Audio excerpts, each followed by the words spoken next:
there are ships in the ocean, in international water, filled with laborers manufacturing products, and they're on ships in international waters because the laws of one specific nation do not apply to them.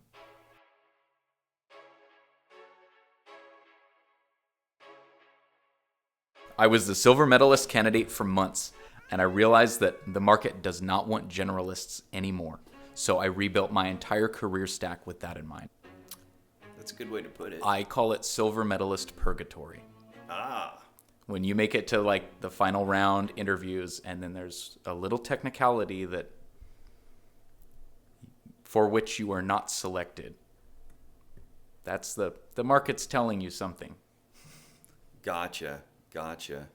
So, yeah, tell the world about you. How's that been going? It's been interesting. So, starting in 2019, I went back to school to get my associate's degree in business, just to dip my toes in, see what I could do with it. And I fell in love. I loved the subject matter. I loved everything about it. It was a good fit for me.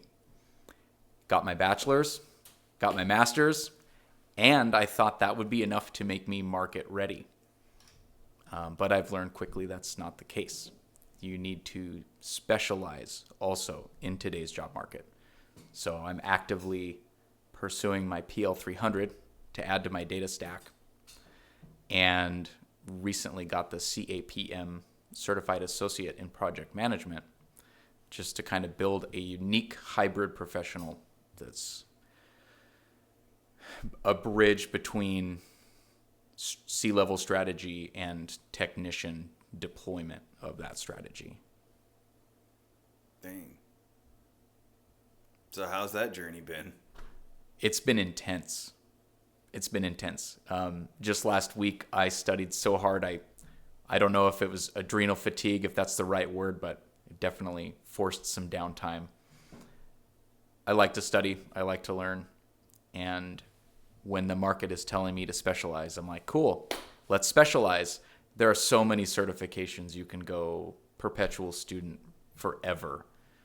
So I've had to spend a lot of time getting really clear on what my goals are. Like, where do I want to land?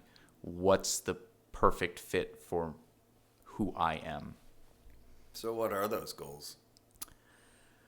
Got it narrowed down. Technical project manager would be the perfect fit. That's right at the bridge of I speak the language of tech and data, but also have the tools, the skills, and the knowledge to couple that with strategy and speak the language of the C-level. So I can talk to C-suite execs and then bridge that and also speak the language of the technicians. So that would be perfect fit for my skill set and what I'm working to build. It's a hybrid professional. Dude, sweet. So talk about, you brought up something that was interesting, the Wealth of Nations. So I started listening to it on audiobook, and then I realized, and I got pretty far. I listened to about 4 hours of it while I was just messing around making a puppet. So I was making a puppet. So I'll show him. I'm trying to get work into puppetry. But either way, yeah, that's a side thing. But Wealth of Nations, and I started listening to it, and I'm like, oh man, this sounds familiar. And yeah, it reminded me of the book. The book, The Creature from Jekyll Island, is definitely is like summarizing the Wealth of Nations essentially. But it's cool to watch how metal was the form of currency and how it does always revert back to gold. Oh boy. So as an MBA, you learn a lot about what money is and the history of money. It's intense.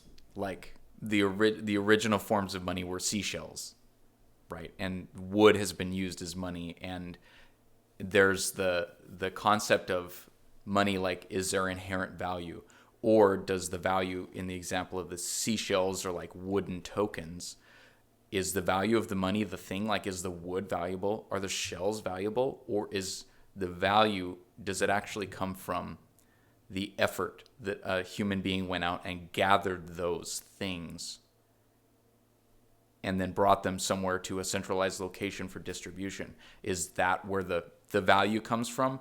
Or is that just maybe a part of it, or none of it at all? Maybe the value comes from the agreement that it's worth something. Because if one person likes shells and they go pick up all the shells and they bring them somewhere and everyone goes, nice shells, so where's the money? Are they worth anything? Right? And there's that agreement piece too. And I think precious metals are a place where humanity has agreed, yes, they're valuable and they're worth something. So I'll never, I wasn't even alive at the time, but I'll never forget the time I heard the words temporarily suspending the convertibility of the US dollar for gold. And the gold standard was severed from the US dollar. I'll never forget that. I knew when I heard it, it would never go back. Yeah. Even though it's temporary. Right. And what else? And what else like really boggles your mind about it is how like money is, how it's created and how we choose to value it. I think in just society at large and the global economy, value can be a lot of things. So there's monetary value, or then there's like inherent value, like the usefulness of a thing. So maybe silicon doesn't have a particularly high value in as an, if I can think of the word, as an element, as like a naturally occurring element. But when certain processes are applied and it's made into a specific thing, and that specific thing, those wafers, all those arrangements, can then be used as the base layer from which things like AI can be programmed into and unleashed from, it becomes immensely valuable. Right? So is the value the thing, the silicon? Is the value the processes that it goes through? Is the value the process of humankind developing the knowledge and understanding and the just all the intense engineering and math and logic that goes into making that transistor and then developing that transistor technology and making chips and then, further refining that, and just, decades of history and like immense human effort and money and research and development. So like where is the value? Or is the value what it's used for now and how that's being deployed and how that is creating value in the modern technological sphere? Yeah. I'm not saying I have the answer. These are just, to me, it just brings up questions that warrant further exploration. I agree. And what's crazy is when I was listening to the book, well, I actually own the book, The Creature of Jekyll Island, because on audiobook, so I listened to it. And a lot of people when I first heard of the book on different podcasts and whatnot, it was being like touted as this pro-Bitcoin book, even though it was an older book. It was like being skewed as a pro-Bitcoin, anti-fiat currency deal. And I started listening to it, and I thought, man, they brought up a point, which was, it's really barbaric to base our human capital and energy on our ability to mine gold, when we can just print money and it's more representative to the person. I forget exactly, but it won me over to Keynesian economics. Because before that, I didn't think of anything. You know how like people will read one thing and they're like, "Oh yeah, yeah, we need to get rid of the Fed. We need to get rid." And then I listen to it and I'm like, "Oh shit, I'm all like pro Fed now." Well, not really pro Fed, but I'm pro anti metals. Yeah, that makes sense. Yeah, pro anti metals. I like, yeah, I'm more of a Keynesian. I don't mind the dollar, because to me the dollar is the ultimate cryptocurrency. Because I was thinking about it, because you can pay bills today. You can't pay bills with crypto. You'd have to sell it and then convert it to cash. Right, make it actually liquid. Yeah, actual liquid. I mean, cash is just liquid, man. But it's easily convertible. I mean, it really it meets the prerequisite characteristics of money. But I agree that there are inherent dangers in kind of the black box of how the algorithm works, how it's been designed to operate, and the fact that can be changed by the board or whoever is kind of managing or owns the deployment of that crypto. Like when you have like forks in Ethereum, and now you have one that operates this way and one that operates this way and one that maybe doesn't have a cap on the supply and one that does. It's kind of the same as paper money. You have the Fed, they'll cap the supply, or more will be printed. I mean, it's not a new idea. It's been floated that the U.S. as a nation could disappear, 100% disappear all of its public debt by minting $1 trillion coin, right? Or I mean, it's been spoken of before. Like we could make this coin, but it would dilute the dollar to a huge degree, and it would seriously threaten its de facto standard as the reserve currency of the world.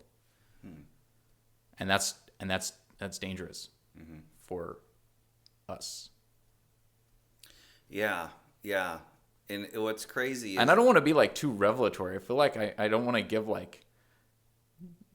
give away what I see as like critical to this country, just to the world at large necessarily, because it can, everything's a double-edged sword. Just, like insights and data, right? They can be used to make decisions. They can be used to create or change optics, the way people see or view a situation. Like, it's seeing that done in the world at large. It makes it hard to really take a hard stand on anything, because there's a lot more nuance in perspective. And as an MBA, you learn a lot about fundamental attribution bias and how the human mind works. And it definitely caused me to pause and really look at the things that I was sure about and go, why am I sure? And can I step into the shoes of like the opposite perspective, like maybe a nation who is not happy with the status of the US dollar as the world reserve currency, and kind of how would I approach that then? Anyway, I could go on and on about that, but I think there's so many different ways to look at a thing that you can really occupy yourself with if you really want to explore a topic, or like currency and its usefulness. You can look at it from so many different angles, and I'm one to overanalyze. And I think that's like a strength, and it's also a serious hindrance at times. But if nothing else, I have a rounder perspective for it. Yeah. My thought is, what if, like, civilization collapsed, and then after the mass, culling of people off, like all the people who with diabetes died, all the people with serious health conditions die, and you're left with the survivors. What's going to be the currency of the land? Interesting. Who knows? Eloquence belongs to the conqueror. There would be an epic power struggle. There always is when there's shift, and the whoever is the dominant players in the political dominance spectrum of that, whatever that looks like, whether that's just by brute force or some other means, the conquerors will be the ones to decide that. I mean, it could be anything, and you see it manifested in the world around us.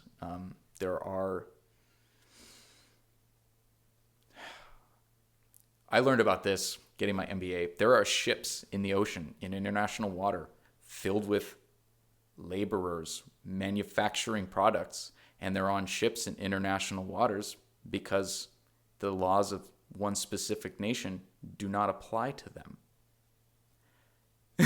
Damn. And so I have learned... Holy shit. No, that'd be a hell of a documentary, like Shanghai on a labor ship. No, I was mortified. I'd never heard of this. And I really took it to heart, and I went, I'm going to be more careful about who I source products from.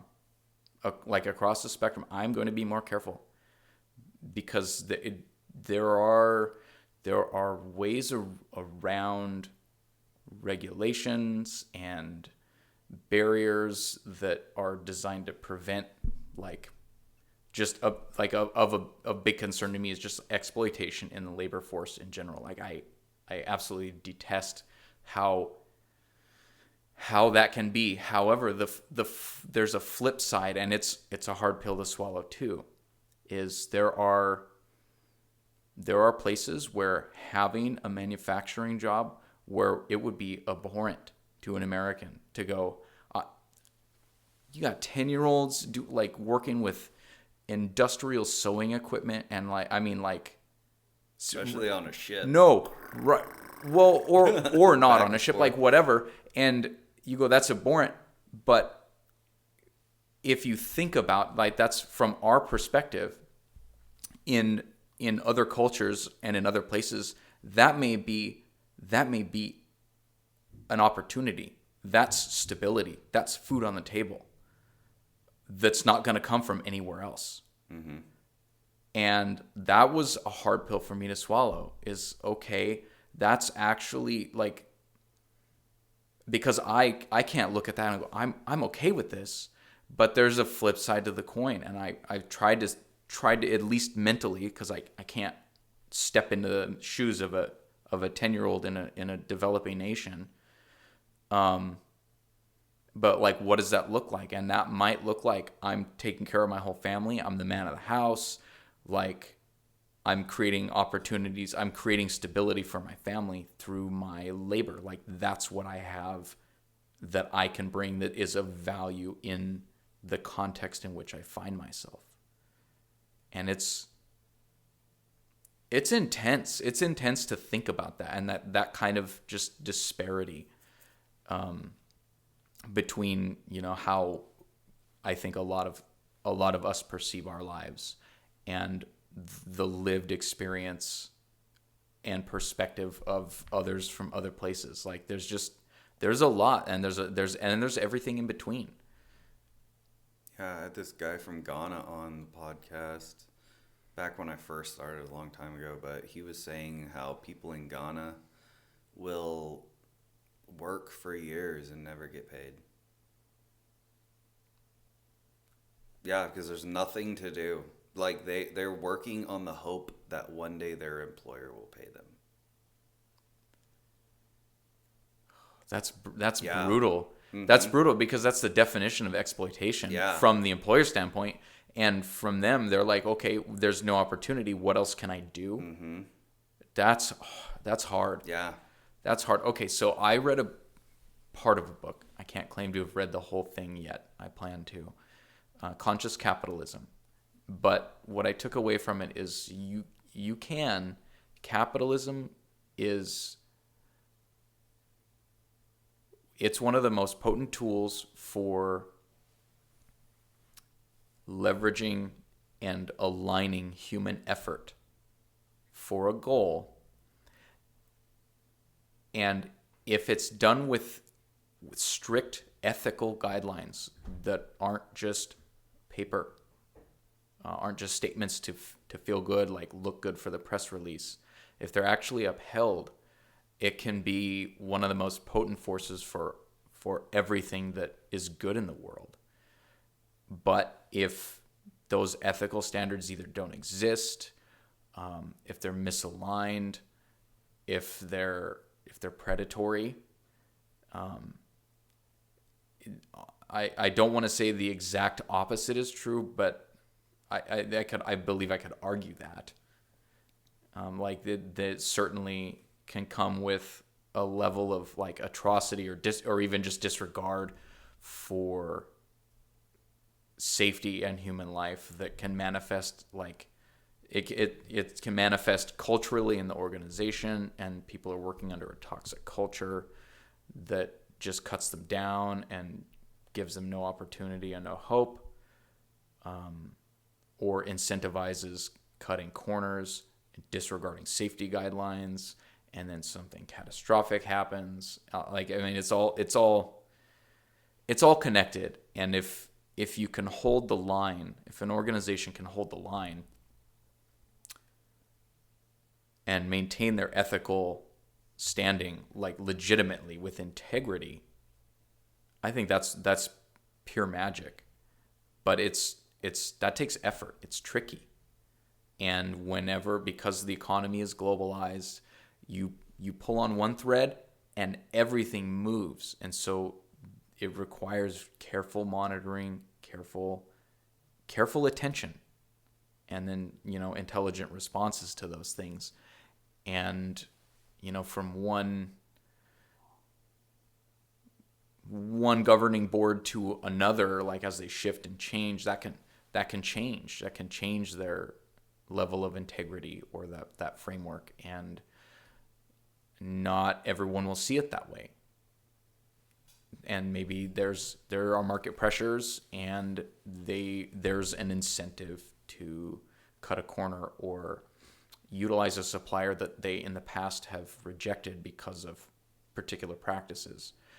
But they're in business, and it's the low cost solution to what they see as the more imminent threat, which would be like competitive pressures or just a threat to solvency. Yeah, that it's crazy how it works.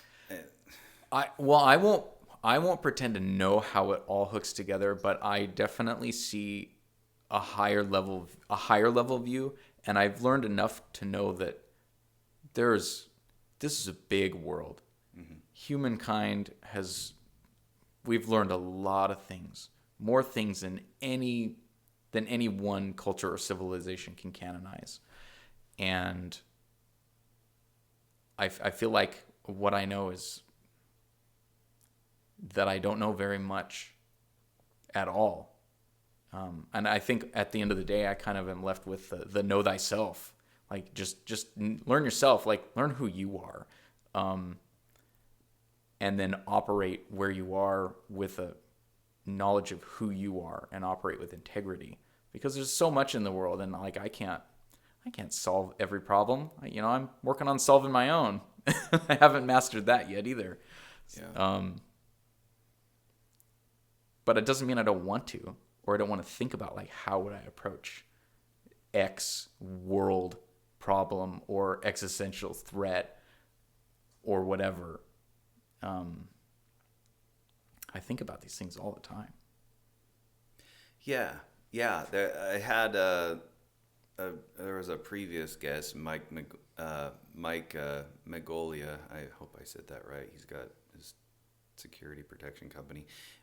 He was talking about. He posted something about basically business ethics and what sort of business ethics thing inspires you to want to innovate or do something on your own? Like if it's like if you were to create your own business, what would that business be based on, an ethical dilemma that was going on?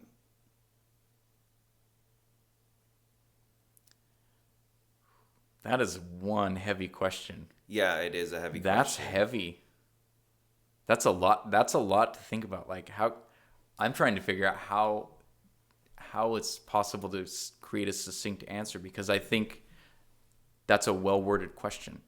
It because you can approach that in a lot of different ways, and any one way is limited. It's narrow. It's like very narrow. When you understand the reason the businesses exist, and whether they know it or not, the value proposition that they like, the social contract that they're a part of, between employer and employee. I think a lot of businesses don't recognize that, or don't fully appreciate their role in society. When the triple bottom line is profit, profit, profit, they're missing out on a few other things that could make them a more forward-thinking organization, but it certainly makes them competitive from an economic standpoint. But then when you think about what about the labor pool? Like, are we going to continue to attract intelligent candidates and be able to innovate in our space, or are we seen as a company that just money, money, money? Are we making money?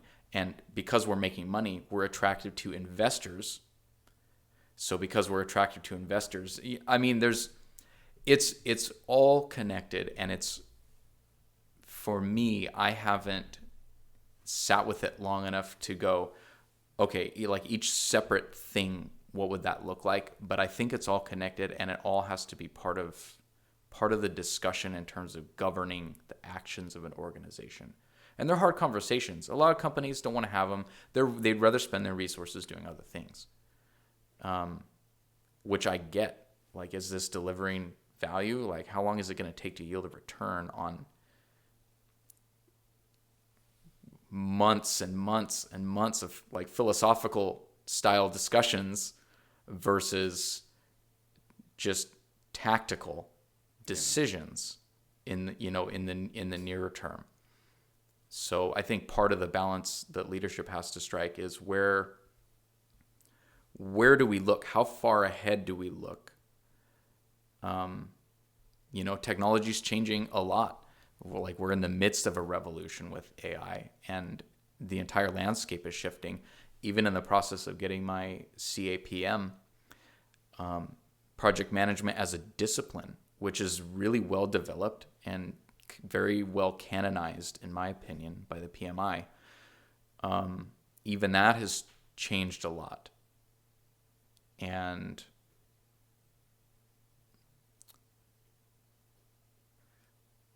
I know I didn't even answer your question.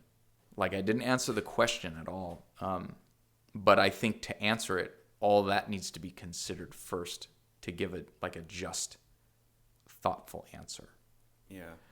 So I won't say like I know, because I have a heart for people, and I would want the social contract to be the most important thing. But is that economically viable? It may not be. If you skew it too heavy in any direction, there's a really delicate balance, and it's tricky. I think that's putting it lightly. Yeah. So how have you thought about how you would regulate AI or data? If you could do it, how would you do it?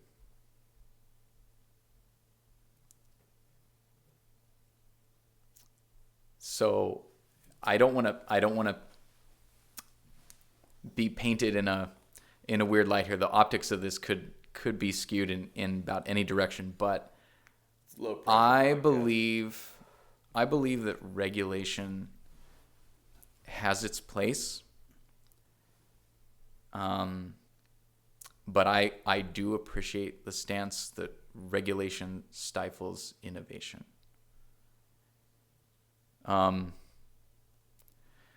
That's tough to say because there have been some big layoffs recently, and AI has been specifically mentioned. Not necessarily as the reason for the layoffs, but I mean we're not dumb. Corporations, they see what this can do, and I mean there are elements of even my interactions with AI that I looking at my prior career, and I go, wow,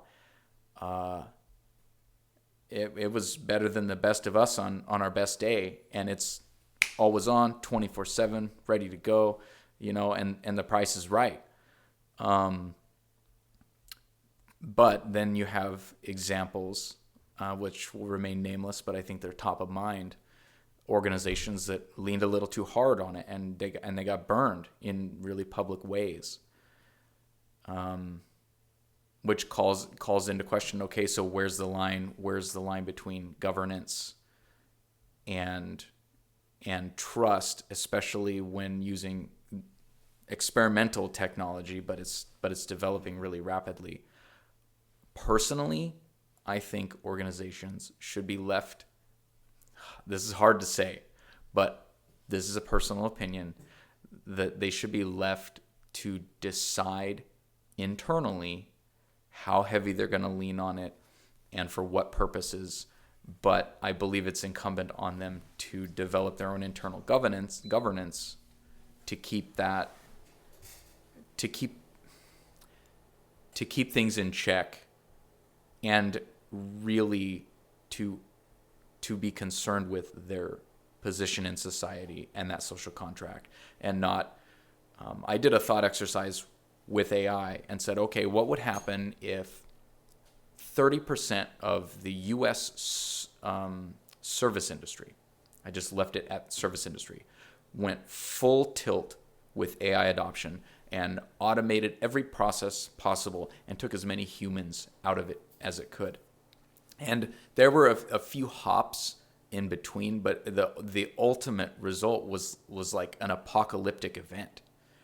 And that was just thinking it through with AI. But it definitely shocked me, because I was like, well, 30% of just a big slice, like the service industry is huge. That's the majority of our economy. But just the ripple out, okay, then now you have all these income earners that are no longer earning income and don't have disposable income to buy other things. And then it would ripple out and ultimately ripple out into a collapse. And that was kind of a theoretical, hypothetical discussion with AI. But it was eye-opening just to kind of think that through and have that discussion. I don't know that I would regulate personally, but I think if I was in charge, things probably wouldn't be very good. So I'm glad I'm not in charge either. Yeah. That's a lot to carry. Yeah, I was reading this book. I've read a lot of statistics books, but they seem to be saying the same thing, which is statisticians and planners, like major planners, have done more to mess up society than crime ever has. And I can see that. And my thought is, how do you regulate what I do? And I've thought about this for years. How would I regulate me? It'd be hard, but you could, through the Department of Weights and Measures. They should be the ones to do that. They would be the one. If you have a machine learning model for say the healthcare industry, and it's going to classify or predict something about a patient, that should be regulated through the Department of Weights and Measures to be tested for accuracy, and there should be some data science oversight committee within the Department of Weights and Measures. Mm-hmm. And that's the only way I can think of that would actually regulate. Well, then, so your approach then sounds like applying external governance. Yeah, that's regulation. Yeah. Okay. We get government regulating. And maybe I'm too optimistic, but I think handling that internally within an organization is the best approach. However, if that's not done, or if, in a high stakes type of environment where it's jeopardizing life and safety, maybe it does need an external third party governance. But then that brings the question, okay, so would that be the role of the government, or would there be I'm a big fan of private solutions, just a personal thing. I've never worked in government, so I only have experience with private sector approaches to things. And there's a really mixed bag. Like, some are great, and some I go, wow, I will never associate myself with an organization like this again.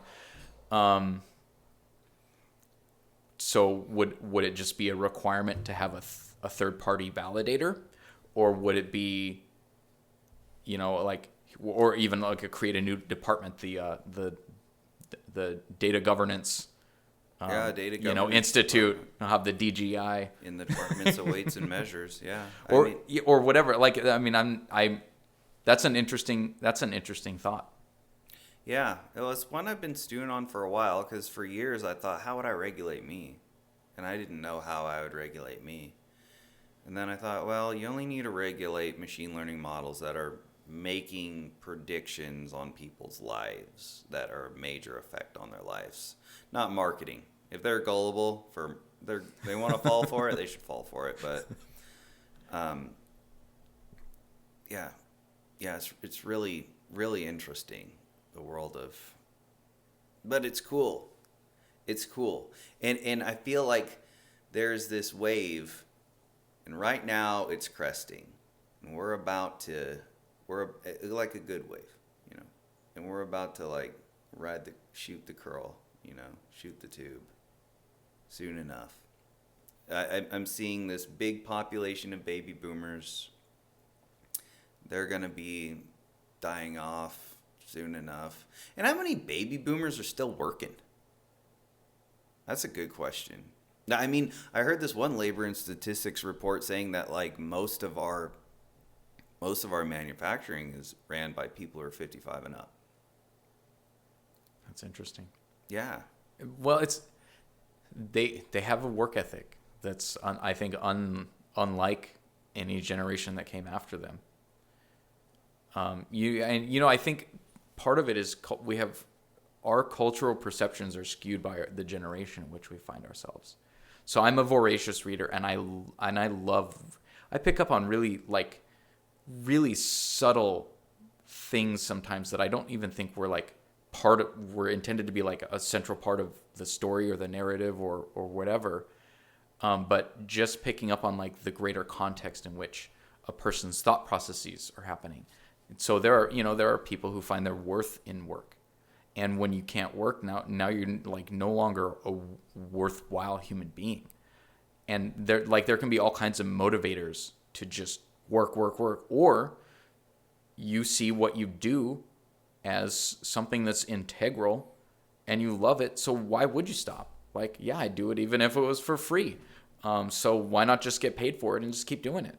I think there's a lot of perspective that goes into that, but I think generationally their work ethic it drives them, and I don't want to like poo-poo on Gen Z, but I've definitely had experiences where I go, I don't know that there's a big disconnect between the work ethic of a baby boomer and even like millennials or Gen X and Gen Z.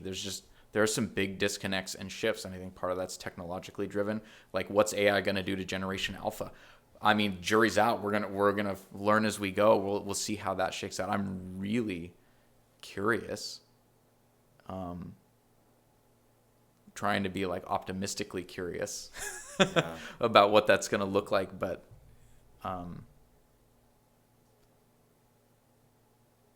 that's just the whole concept of regulating the data space. I've worked in some highly regulated industries, and for good reason they're regulated. But I think with anything, like, you can take anything too far. There at one point there was no regulation on many things, and regulation came into the picture because of often tragically like catastrophic reasons, or wow, yep, that can happen and it wasn't even illegal. You ever been up to the Hiawatha Trail? Yeah. You see the little posters and signs up there, Mm-hmm. and they're showing all the mining cannons. Burke, Idaho is part of what happened. Like, have you been through Burke? No. Driving through the Panhandle? It's like, what happened to this place? They're just rocks. I mean, Idaho. I think I've been to it's- Burke going up from. some of that's left over from the slurry of the hydraulic mining they did up at Hiawatha, getting silver in the cheapest way possible, just spraying water and leveling the sides of mountains. Just gone. Turn it into liquid, take out all the ore, and be on your merry way. They got fabulously rich. And it was very easy, very efficient use of labor. So did that need to be regulated? I mean, they obviously weren't controlling it internally, or they got too starry-eyed and we can make a fortune. And that's a big draw. Like, if I can just, it's not illegal. We're good. Let's go. Like, let's go get rich. Those hills are full of silver. Go get it. And so they did, to the expense of the environment. But did they know that was going to happen? If they did, would they care? But they obviously, their driving motivator was, let's go get money. We are a we're a mining organization. We mine silver, so let's go get it. And with data, I think it's more nuanced, right? I mean, do you have to consider this? I don't want to take it too far in a weird direction, but like, okay, just like data centers. Okay, now you have all these data centers and they're consuming energy, and like the scale of the data that's collected now is immense, and it's growing exponentially. So does that need to be regulated too? Like, should you only be allowed to collect data that's applicable to the regulated uses of that data? Like, or do you get to decide that, and then do you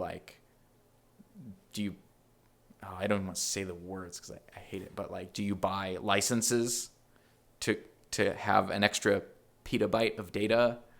Or like whatever that would look like.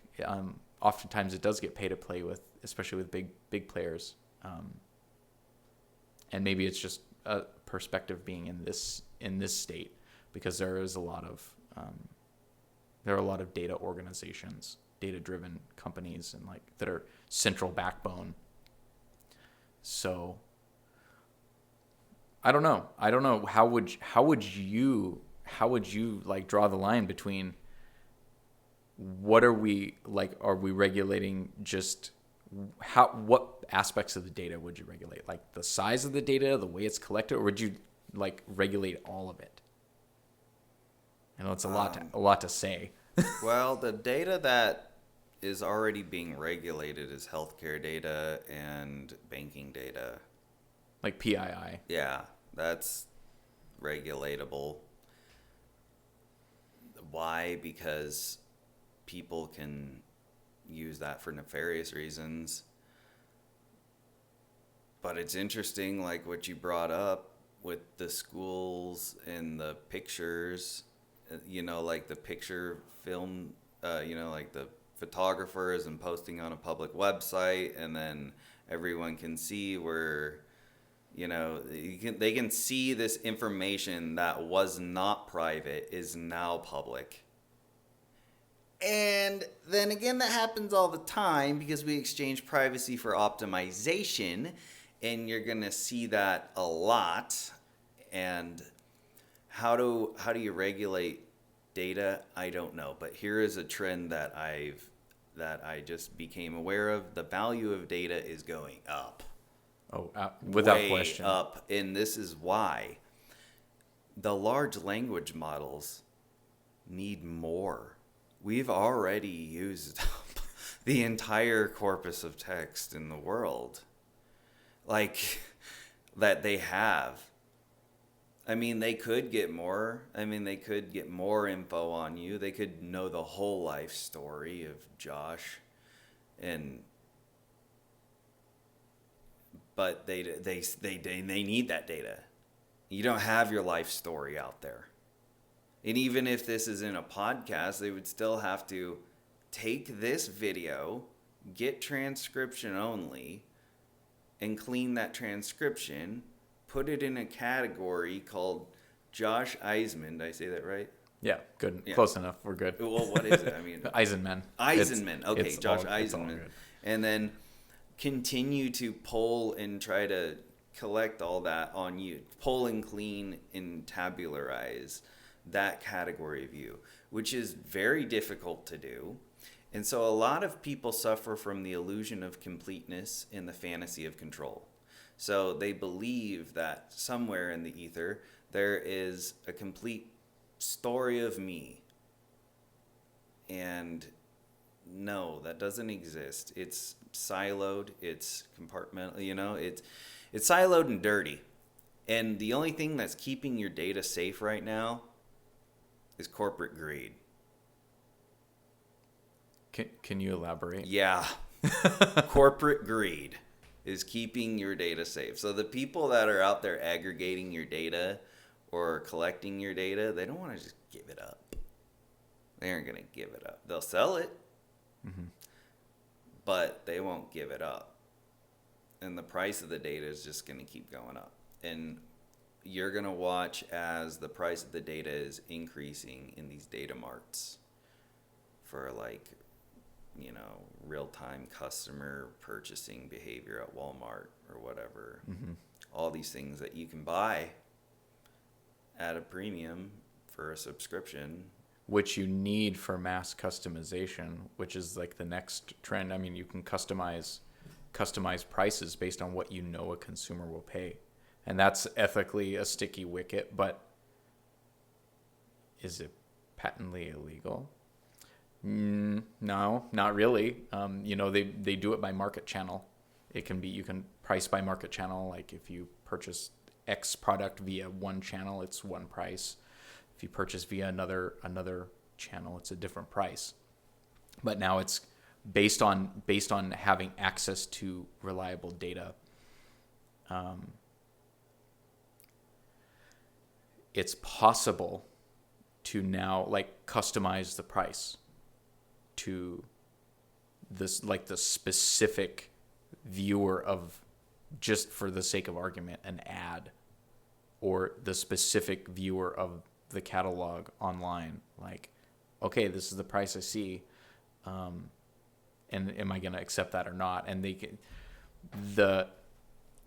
just the marketing value of data is incredible, and that's just one little sliver of what data can be used for. And I heard something interesting not too long ago, a few weeks ago. Can I use company names? I probably shouldn't. You can. There's a big well-known shipping company, and they have monetized their consumer database, who frequency of packages and blah blah blah, all this stuff, and it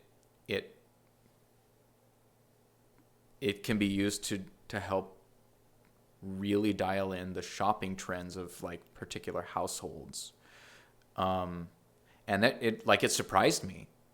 But I went, wow, that's actually genius, because they've been collecting data for decades, and to get that type of information, I mean, it's impossible. It's out of reach for organizations that operate in a different space.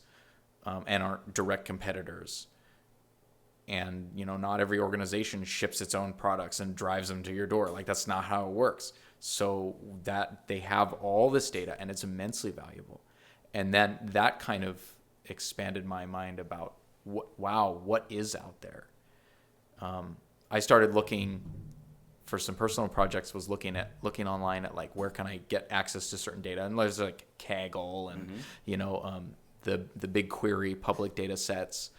And there are some really high priced data warehouses, but you can go buy huge chunks of interesting data, but it is not cheap. They do not give it away. No, some are like $2,500 a month subscription, or it's $50,000, or it's $100,000. Yeah, and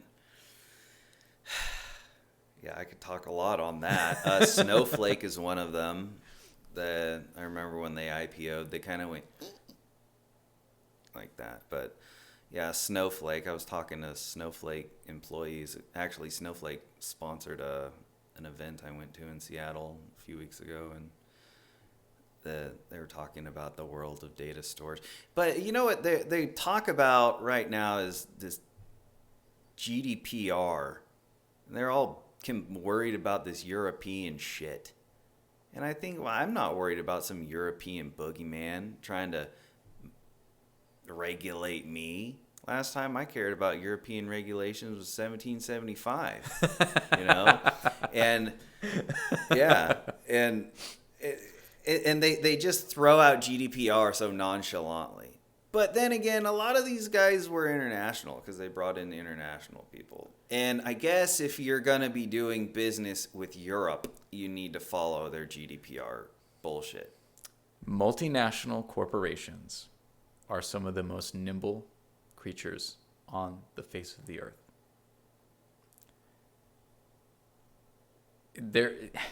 For an organization that operates in many nations and is a large, incumbent organization in a high barrier to entry sector, I feel like it's like paper tiger or optics. Like, okay, we're worried about this regulation here. Okay, that may affect the company, but to then say, so therefore, like, just as one example, so because you are in the United States of America, and in China we're not allowed to show movies with X, therefore no movies that we produce will have X because we see tremendous value and we're going after Chinese market share. That's just a middle finger to the American consumer, and go, we prefer China's money. We prefer we see greater value in the Chinese market, so much so that we're not even going to differentiate and have separate markets. It's not inexpensive to maintain separate markets. It's not new. It's not impossible. It can certainly be done, but it has to do with it's a manifestation of the priorities of the organization. What do they care more about? Do they want to make, X content, or do they just want low-hanging fruit? And to be honest, I had to come to grips with a very large amount of economic activity involves going after low-hanging fruit. Biggest return, lowest effort. Like, that's it. Biggest return, lowest effort. Even better if it's just laying on the ground. And that was hard for me because I value excellence, and I value hard work, and I value quality, but those are personal things. And I learned getting my MBA that I tend to ascribe, I tend to think that people around me operate within the same type of ethical framework that I do. And I learned, I mean, you'd think I would have learned this separately from validated testing to reveal that to me about myself, but I didn't. And I did this testing, and I read this, and I went, wow. It was the Gallup Strengths Assessment. Highly recommend it. Okay. But I really was able to get outside of myself and read my mail and go, wow, okay, not everyone thinks this way. And just because how I would approach this thing in a careful way, that's just me. That is unique to me. Not that there aren't other people who would, but I cannot assume at all that that's how the rest of the world is going to operate. So, I think that's kind of where just personal ethics comes into play in terms of business. Like, okay, if I have client X that is going to pay me 20 grand for 13 hours worth of work, or I can do 100 hours worth of work for the same 20 grand. Let's do 13 hours worth of work. Thank you. Check, please. I don't know. I just think that market segmentation it's easy enough. It can be done, but it's priorities. Like if I'm going to tell you, if I'm a big multinational and I tell you that this regulation over here is going to impact what we're doing here, okay, perhaps it impacts their supply chain in a way that does impact things that they import or assimilate into their tools, whether those are data products or whatever.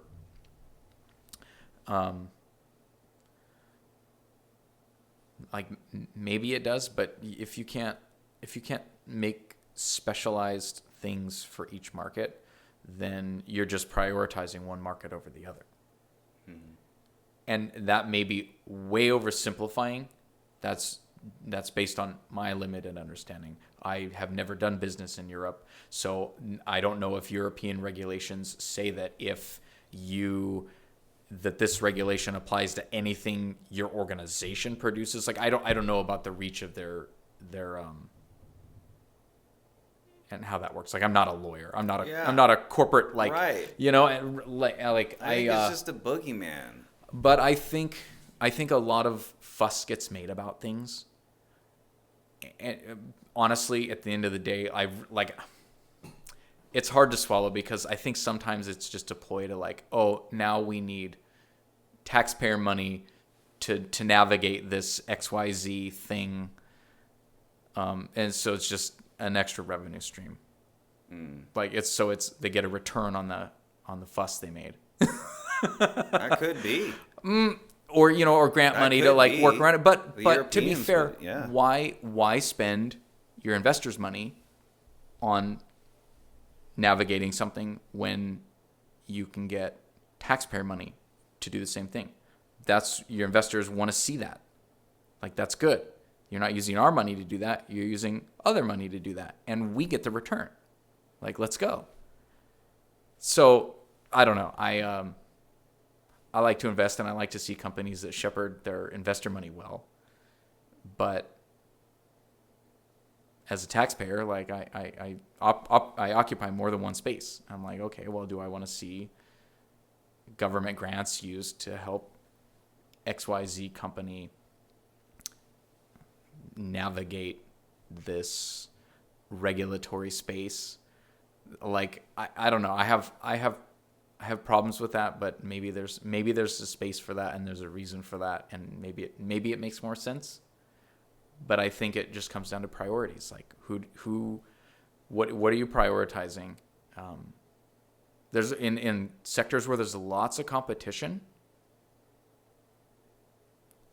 Like you every dollar matters. What you do with it, where it comes from, it matters a great deal. So they're watching each other like a hawk. All these organizations that are highly competitive in sectors with big incumbent players.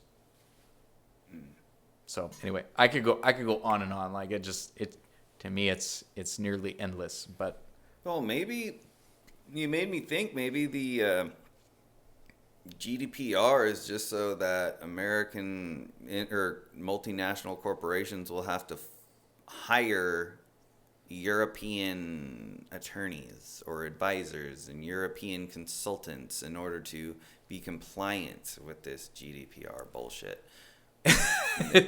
It's all connected. That's all part connected, of it. It's a whole. So even the legal system, like your private attorney is an officer of the court. Like it's an interesting, like the way the industries are connected and influence one another. Like you pull on one little thread over here that looks like it's not connected to anything, and it does. It ripples out everywhere. So yeah, they're boosting huge parts of their economy. Yeah, officer of the court. Interesting. Yeah, I remember learning about that on Better Call Saul. Because I watched that show. That was an interesting. I liked it. Yeah, I liked it. It was well done, well implemented. Well, what have you been watching lately? Honestly, I know you're a voracious reader, but like, what have you binged, or what show like really pings you? You'd never guess this, but I really like SWAT. I love that. Just action. Okay, yeah. You know, kind of. I don't want to say mindless, but not super like deep. Just because I live there and I need something to like kind of bring me back up to the surface, get me out of my head, kind of thing. And so I don't know. I like the spy conspiracy stuff. It's one that I thought looked interesting. I haven't watched it yet. Was like Asset or something. It was about. I read the little synopsis, and it was about intelligence assets and like just kind of conspiracy type of stuff. But it looked interesting. Yeah. And to a point you brought up earlier, it made me think about Netflix, because I dated my Netflix, and Netflix is just it's basically pandering to the Indian market. So like the top actors, top movies, top viewed, everything is Indian Bollywood shit. Yeah, most of the money it's pandering towards Bollywood. And it makes sense. Their like, population is huge. I mean, we're talking about, there are, is it Meta that's flying they're like flying unmanned drones that provide internet access. Have you read about that? Well, I know that Starlink gave everybody in Ukraine internet access, or is still. Yep. Yeah. So like, yeah, it's like, okay, like here's this market and we value it so much that we're going to, and this only big corporations with lots of liquidity can do this. But we're gonna make the infrastructure, because the population is so dense. There's a huge market it's waiting to be developed, and India has huge market potential. Like epic market potential. And so they see that and they want to develop that, and they go, okay, but there are infrastructure problems. Like there are places where there's not reliable electricity or internet, therefore like internet access. Like these aren't so, but we have the technology now and the money. We can just make that. We can just give internet access and give away phones. Boom. We just boosted, like, for example, Facebook, the Facebook population by hundreds and hundreds of millions. Mm-hmm. I mean, that's amazing. I think that's really intelligent in some ways, but it's just a priority. They want to develop that market, so they have to invest the time and energy and resources to build that up, because now they are going to be dominant. If there's another social media network that comes in, like, it's going to be like, no, that's not even, like, you have 200,000 members. Like, no, I don't know anyone on your network. It makes me wonder about if there's any correlation between the number of cell phones to a country and the rise in GDP. Maybe not. I don't know. I mean, you have to look at the data. Right? Makes me wonder. You have to look at the data, and then and do do those calculations and see. And then, but then you have to ask, like, okay, so how is GDP calculated? Like, there's a lot of like underlying questions that I would think need to be answered. I think one of the dangers and where I think regulation would play in the data space is when sometimes there's a tendency to take data and not really do due diligence and figure out, okay, like, how were these things measured? And just, okay, here's the data. I'm not going to like do any exploration around how it was sourced directly or like whatever, how it was created. And then I'm going to draw conclusions based on it. And maybe, maybe it's accurate and maybe it's not. But for me, I would want to know, like, for sure that either it's accurate and based on, like, all the way upstream, wherever it came from, however it was sourced, whatever was sampled to get that information. Like, I want to know the limits of that because it's not unlimited. We're not there. We might get there. We're not there now. But we don't have unlimited data. So what is the scope of the data so that my analysis can be based on what I know to be the scope, which is often not defined. I mean, I've pulled data sets just to mess with, and there's no data dictionary. There's nothing. There's just a spreadsheet, and I'm like, well, I think that this means this, but I'm going to have to learn about the industry and I hypothesize that these numbers are this, and maybe they are and maybe they aren't, but like I have to figure that out. So like it turns into an epic project, and all I did was pull data. I'm like, I just want to perfect my R syntax, and it turns into a whole like, wow, I know about Olympic judo. And the way the scoring works, and I thought it was simple, and it is certainly not, in my opinion. But like, okay, so and then what are game-winning events, and what are not game-winning events, and what are penalties, and just all these things. And okay, so then my assumptions were incorrect, or they weren't nuanced enough. So if I would have just based on my assumptions, which would sound good on paper, if I said, okay, this is the data dictionary that I built, and these are the reasons why, it would sound good. But having done the due diligence and actually gone upstream and go, okay, but like in the context of, in this particular case, Olympic judo, what would this really mean? And I would have been way off the mark. But it would have been, it would have been an unsuspecting, to an unsuspecting consumer of that data, it would have just been like, okay, sounds good. Like, let's go. And not that it was high stakes anything. It's just, historical match data. But there was no definitions. Like, okay, so then do you regulate requirements on like having a whole preamble, like defining the scope of the data with required elements and all of that, or what does that look like? Data governance and data provenance. Well, the chain of custody. Where'd you get the data? You brought up some good things.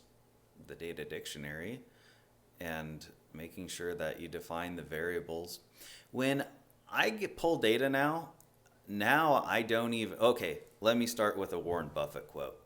He said, I meet a lot of analysts, and they show me their data in the presentations. And he said, I learn more about the analysts than I do about the data. And so with that being said, all I do is I don't even care to research. So I will.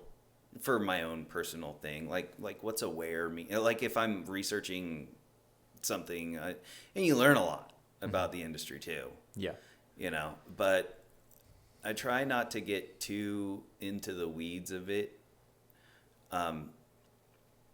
because all I'm gonna do is just visualize each variable, and then I'm just going to take that visualization and I'm gonna present it to somebody, and I'm gonna say, here is this variable XYZ.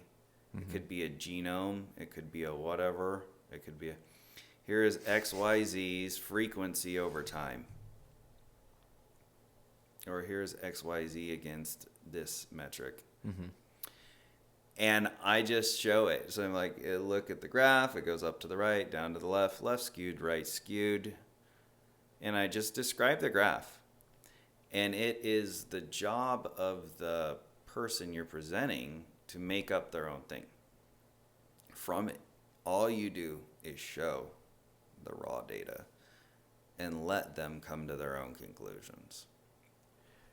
So I think, and it does, I definitely never choose the easy way for anything in life. Like I don't, and maybe that's why it seems weird to me that a lot of business was low hanging fruit and going after the easy, like biggest return for lowest investment, because I don't typically operate that way, for better or worse. Like it definitely is not all awesome, but you learn a lot in the process of, like, when I pull for personal projects, at least when I pull data, I want to own it. Like I want to like own that data. I'm going to like add my flavor to it, and I'm going to do some visualization. I'm going to come up with a hypothesis. I'm going to develop that and refute it or, affirm it. And just personally, like I love to learn. That's like something that's just part of who I am.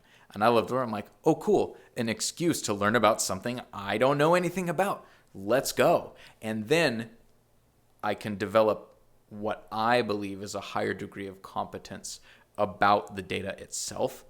But it's hard to mentally like toe the line between analyst and technician then, because I didn't source the data. Like I'm not a researcher.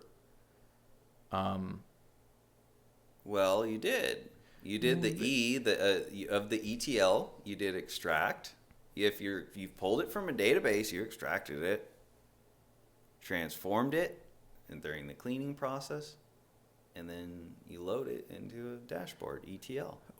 And so I think it's because in the contexts where I'm doing a lot of analysis, I don't have a subject matter expert. I can go, hey, does this make sense? Or are these within a range that makes sense based on your experience? So I've got to develop a coherent level of competence and become that, so then I can make that judgment for myself.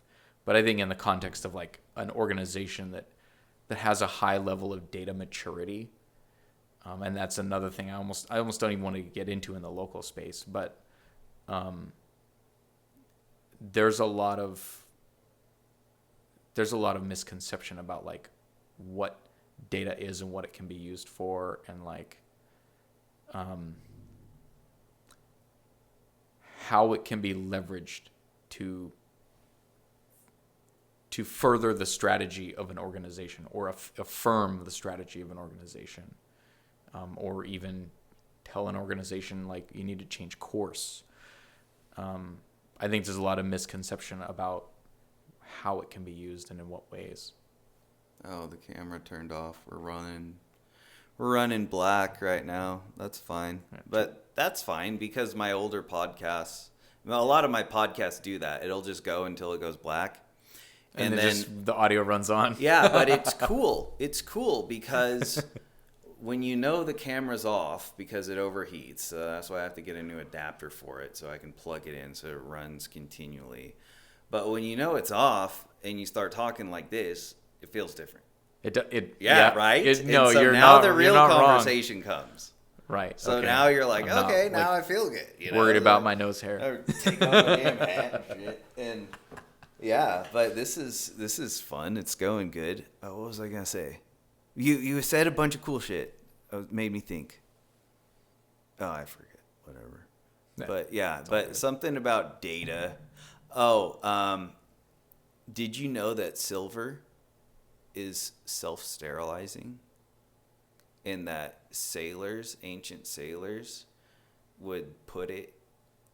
Well, it was sailors of all times that since they figured it out would put the silver into water barrels, and that would sanitize the water for their sea trips. So it wouldn't sanitize seawater. I mean, it would keep the fresh water sterile. like like restrain the Yeah, bacterial growth or whatever. Kill and, everything. like, It'd kill. Yeah, fascinating. yeah. So I silver did is. not. Why would I know that? I definitely did not know Yeah, that. and it's crazy. I didn't learn this until I started really, I bought my first silver coin. I'm like, oh, cool, And then I really started thinking about why is silver so valuable, and then word from the coasts back in antiquity, word from the coasts started making it into the towns inland. Should I go look and see if that's me?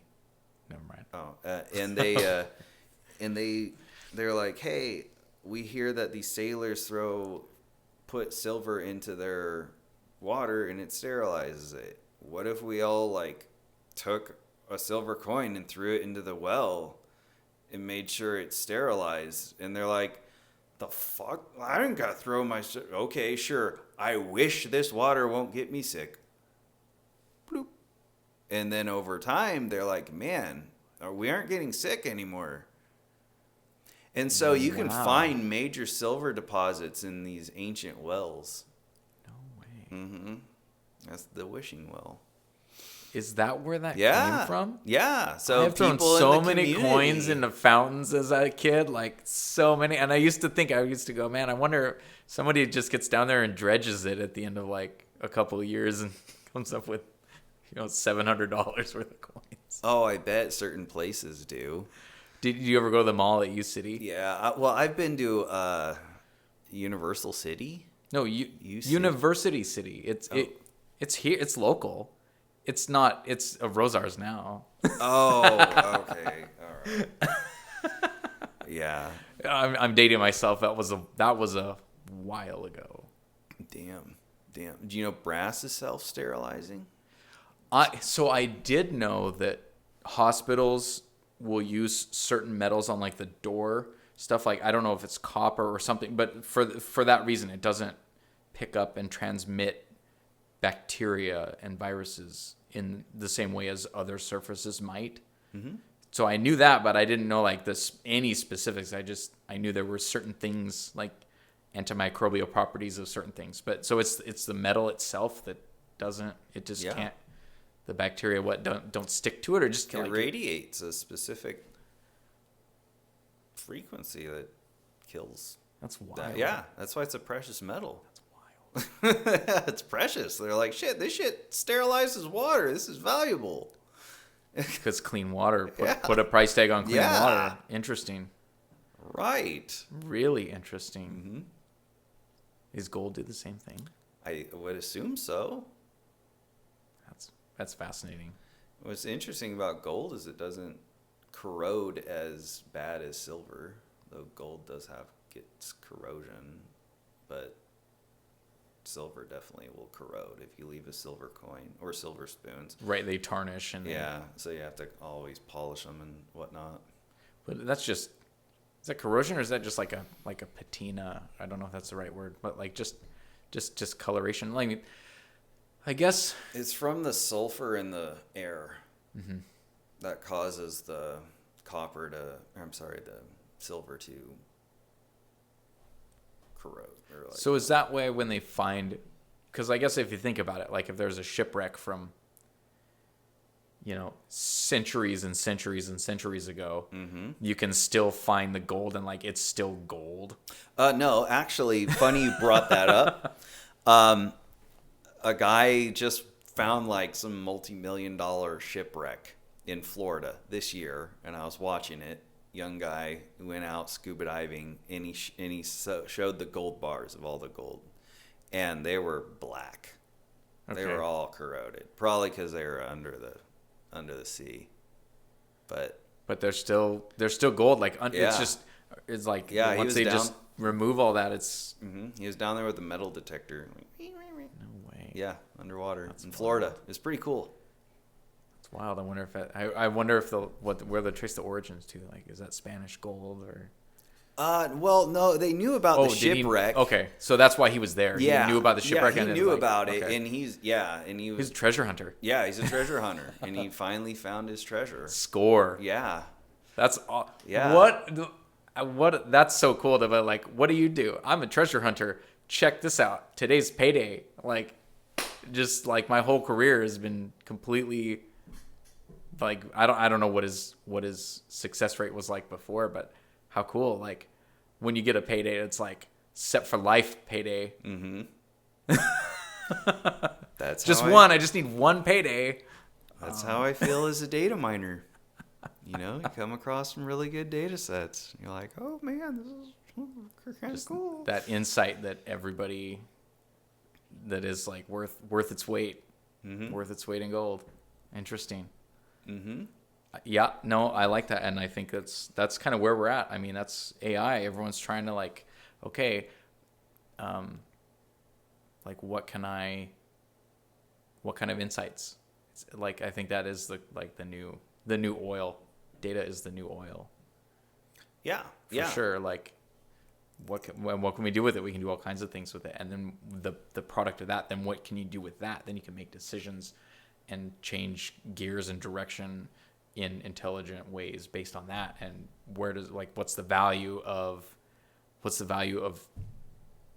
outperforming all your competitors before they even know you're doing it. Like what's that worth? Yeah. Yeah, that is pretty cool. And the more I think about it, it is like oil too. And I kind of like the oil analogy more than the mining analogy, because oil can be turned into products like plastic. Data can be kind of like that too. Oh, Can be 100%. kind of like turned into plastic. And Data can be turned into strategy. yeah, in the way I see the different machine learning models, I see them as different automobiles. And so, like, there is certain machine learning models that are like, if the large language model is like a sports car that just drives fast as shit and can crash, whereas there's more definitive models like linear regression, which is kind of like a dump truck. And then there's even more robust models too, like random forest, and that's more like some sort of Super Duty Toyota truck that's really reliable and never fails. And, Toyota. Yeah. I'm just kidding. Yeah. Yeah. And then, there's ways to equate all these different models as different automobiles, but everybody wants the fast sports car Until it snows. and then you're gonna. Have you ever driven a Porsche in the snow? I was like, I will never drive one of these again. This is stupid. I've never driven a Porsche. Oh, well, it was like driving a bowling ball, and there was barely any snow. And I was like, nope. Yeah. No, I'm not talented enough to drive this bowling ball in the snow.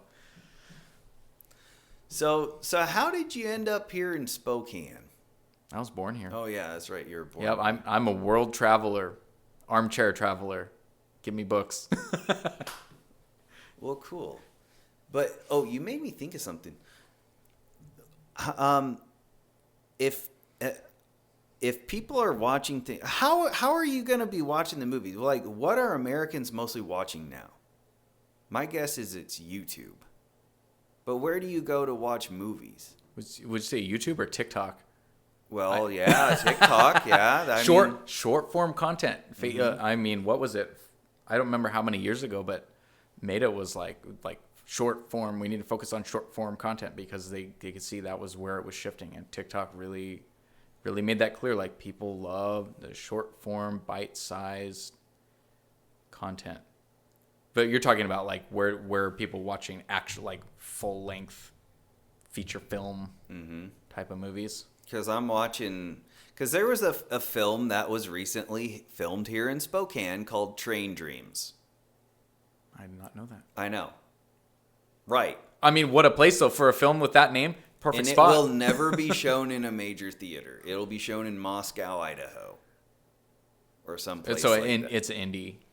Yeah, it's definitely indie, but it was. Well, that's the thing. There's a lot of these movies that major production studios will never even put into the movie theater. So it brings up, where do you see the movie theaters going? Or the malls, man. No one even goes to the malls anymore. Yeah, I don't. I honestly, I could only guess. I really feel like there's major incentive for the big mall operators to come up with creative uses for their space. But I mean, here's something not everybody knows is, when I was doing, well, that doesn't really matter. So a lot of these mall operators, they were looking for revenue streams, and like, because mall attendance is dwindling, sales are dwindling, like their retailers, like, mall rents are not cheap. No. They are not cheap. And it was becoming a real threat to the mall operators. They go, we're having a hard time remaining solvent in this kind of context. So they would start outsourcing. They would start getting grow operations, like marijuana grow operations, as tenants, and they would just be completely walled off. So there's no, like, when you're walking around in the mall, sometimes you'll see spaces and there's no door. There's clearly like where a space would be, but it's all walled off. There's no way from the retail consumer side to get in, and they'll do stuff like that, or they have like a manufacturer in there or something, and just so they have a space where there's reliable utilities, they can operate and it's safe. There's security there. They've got like a food court for their employees, so it's like, they can provide a lot of benefits for their employees. There's some ancillary benefits for their business. Yeah, they're paying higher rent, but they're also like outsourcing some of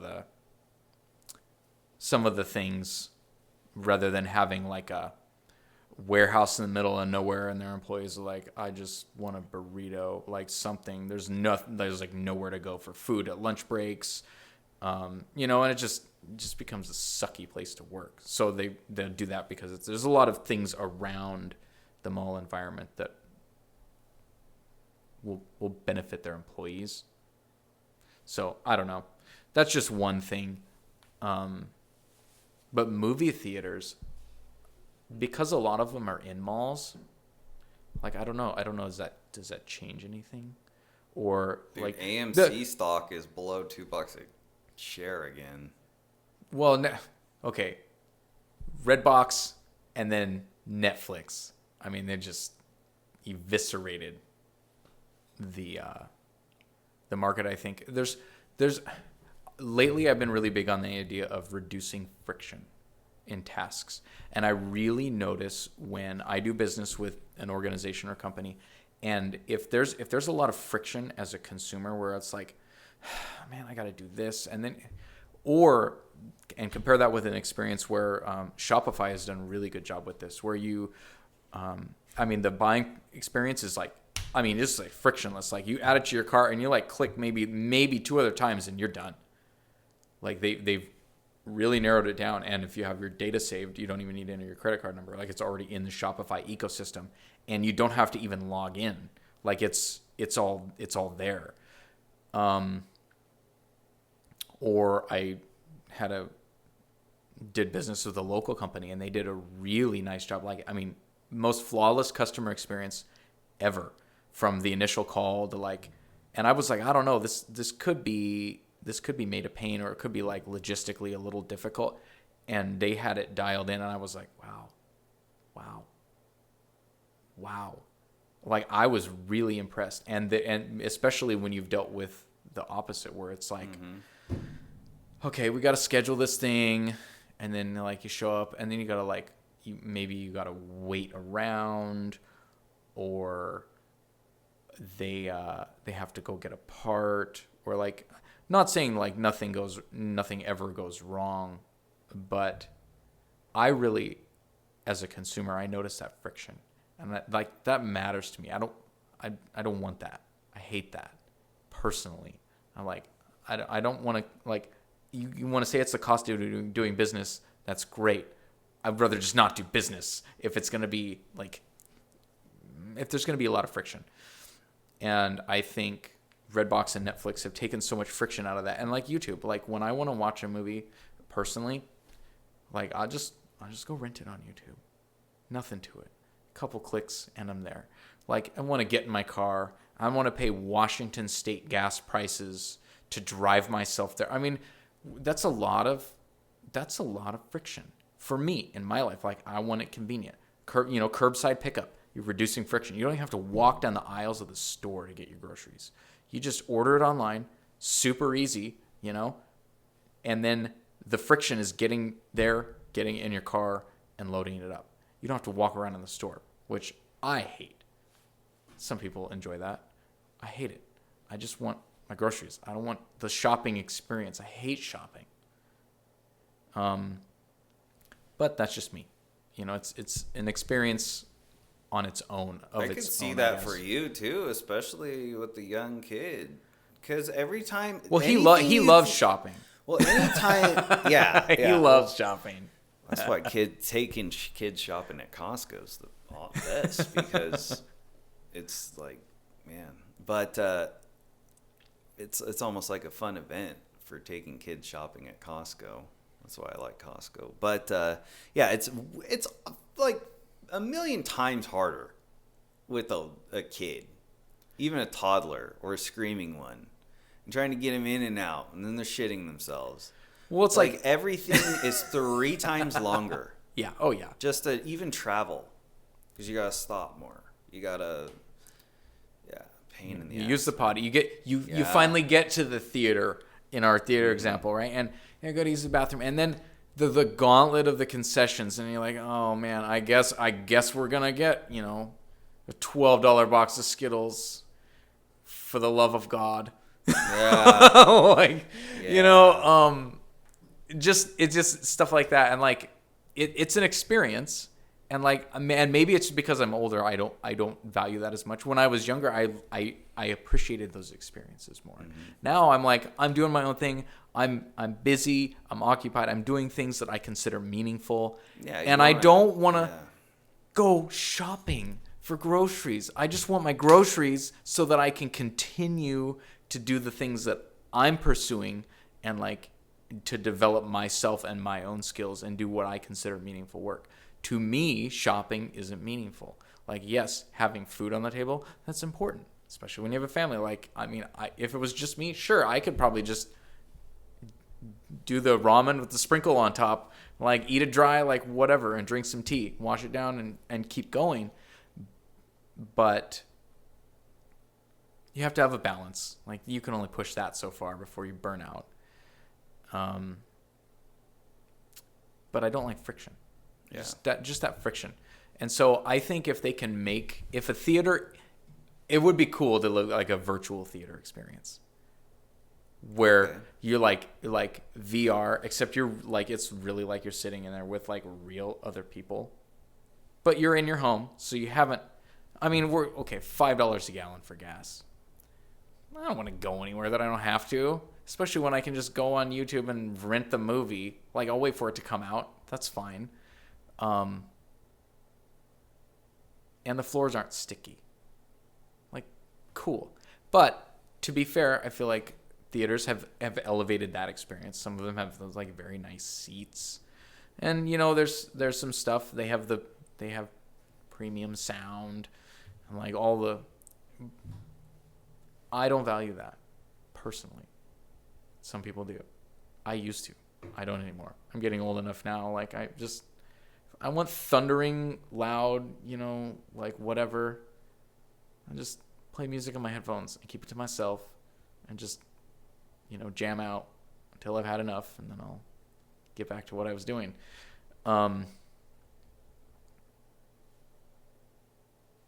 for me, my home is my sanctuary, and not everybody feels that way. Yeah. So, but how do they get more people in? Because that's obviously where I don't know. Yeah, I equate the death of the theater with, this is something I've been studying quite a bit because I worked for this company called Funflix Outdoor Movies for 5 years. It was a really cool side gig, but it was during the summertime, go to different events, do inflatables, and people came just for the hedonic experience. They love the drive-in movies, or just outdoor movies. Wow.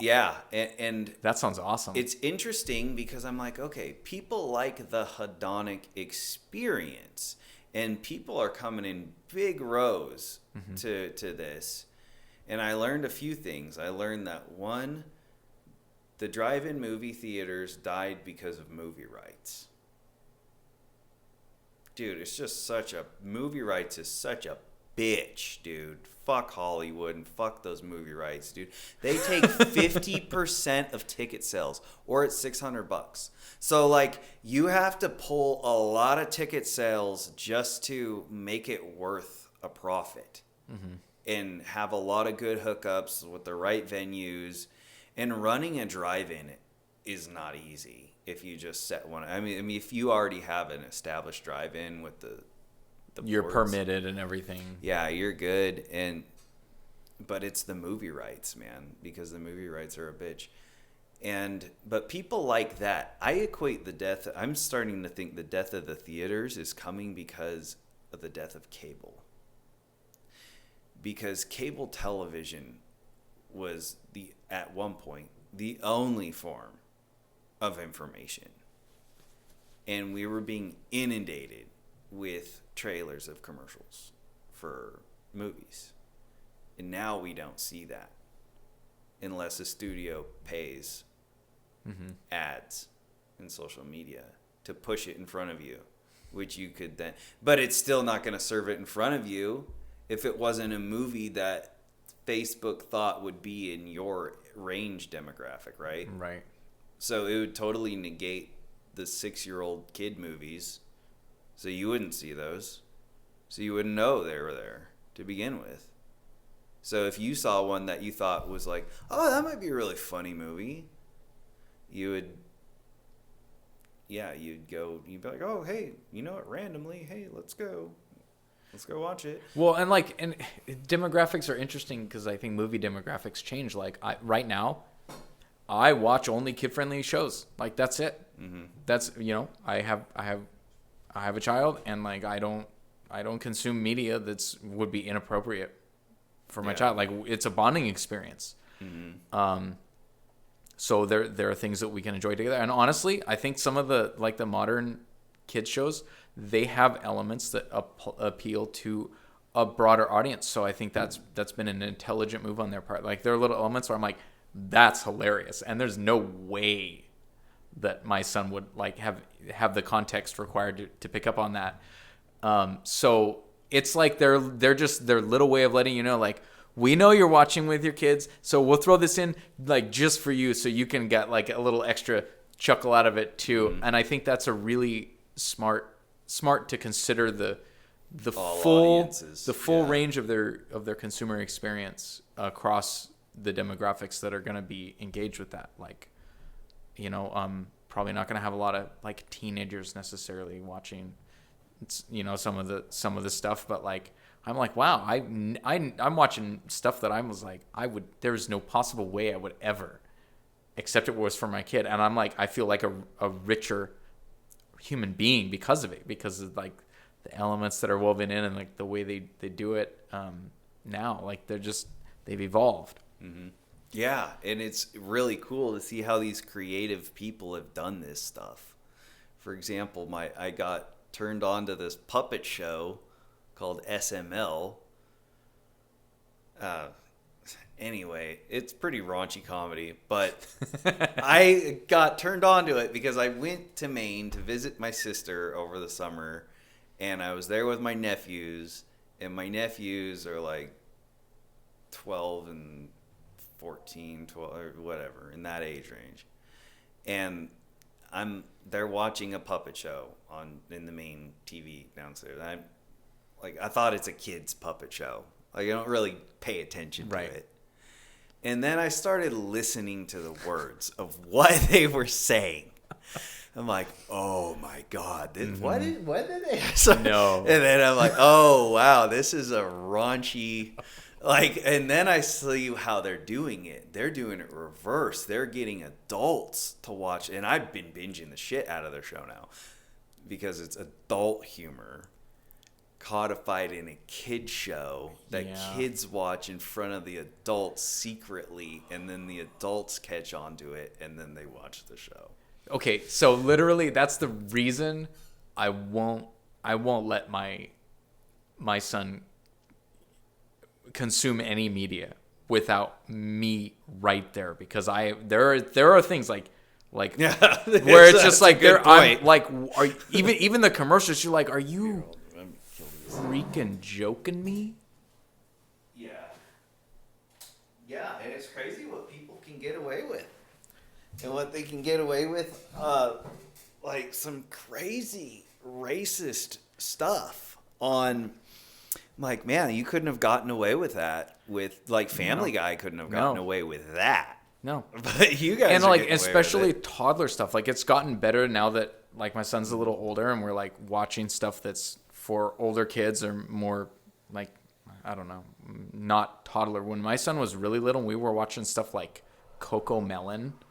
The ads would be an hour and a half long, and they're teaching the Quran.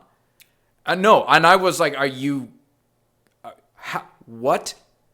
What?" And it doesn't happen now that he's older. We're not watching stuff targeted, but for the really young kids, I mean, it floored me. I was like, "You got to be kidding!" Am I inviting this into my home? No, I don't think so. But if they know based on audience, if you just set your kid in front of that and okay, and let them watch in the background where you doing other stuff, you don't know what they're getting. You have zero. The ads would be crazy long. I mean, that's the one that I remember. It was an hour and 35 minutes. And it came on right away, and it started off as one thing that seemed kind of innocuous, and then it changed, and I was like, are you kidding? It's I need a premium subscription to cut this out. It was a major incentive to get a subscription and dump the ads. Oh shit. No, because if the audience is little kids that can't click skip, and the parents aren't paying close attention, that's going right into your kids, and it could be anything. I mean, that was just one example. There were plenty of this is not acceptable. I wouldn't watch this. I mean, I have my own value system. Everyone I do believe we all should have our autonomy and be able to consume the media we want to consume, but there's stuff I'm I don't even want to watch that, and it doesn't mean I can't. I just don't. What if YouTube knew so much about you that they're like, dude, if we put this ad in front of them, we can get a premium subscription sale? Okay, I studied marketing.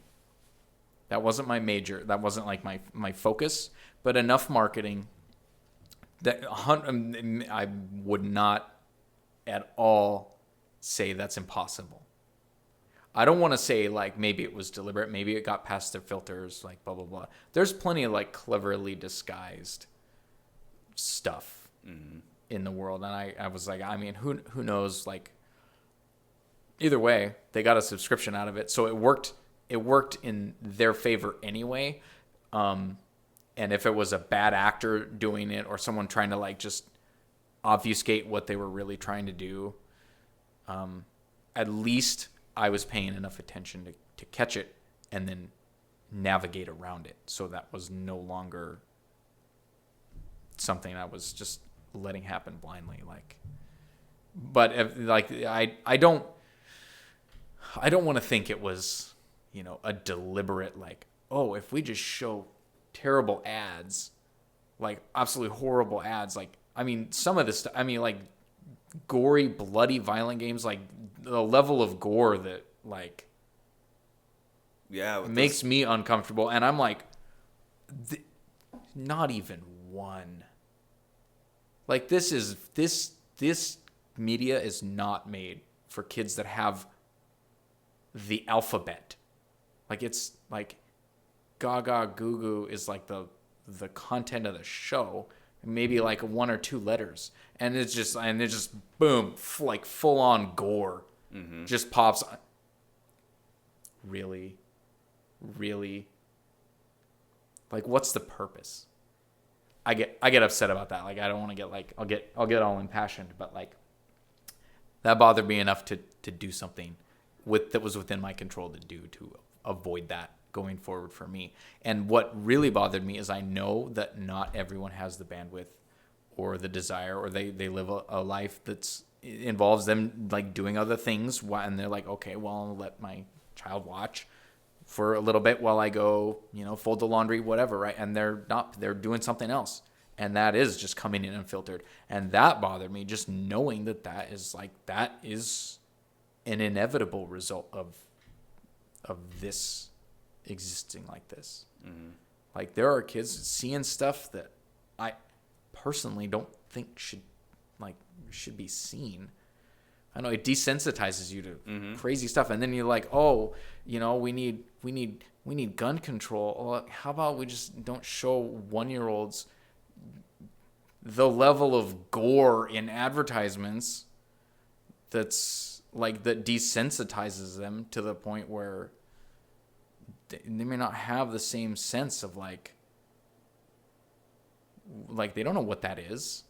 It just desensitizes them to things that I think we should be sensitive to, like that should make us want to barf or turn like seriously. And like you were in the forces. Yes. You were in the force. Like I'm not. I've never been in the force, and I know that I'm not a hunter.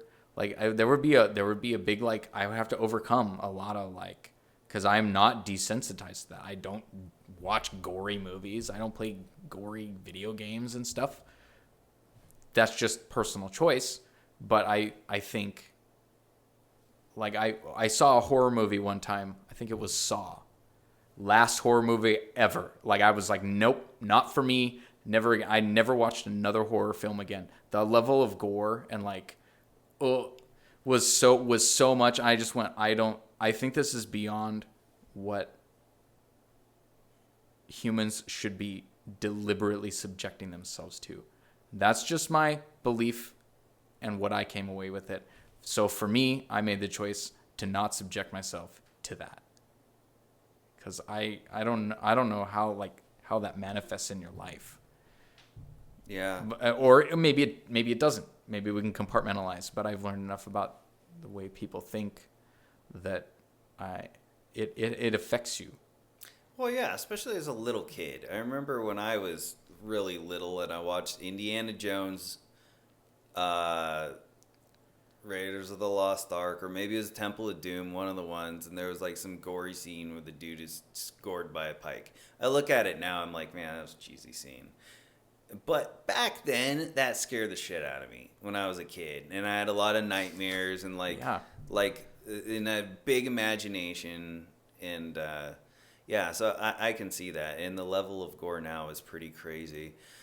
At the same time, there is this book called On Killing, and the book On Killing is about it's about the military mostly, but it's about how killing was used to be a part of our society. Mm-hmm. It used to be a ritual thing, like we would slaughter in the fall.